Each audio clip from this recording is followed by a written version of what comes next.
Hello and welcome to DelftStack.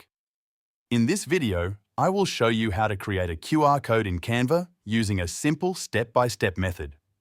First, open your project in Canva. You can use the desktop version or the mobile app. Once your design is open, look at the left side panel and click on the Apps section. In the search bar, type QR code and select the QR code app from the results. Now, you will see a field where you can enter a website link or any URL.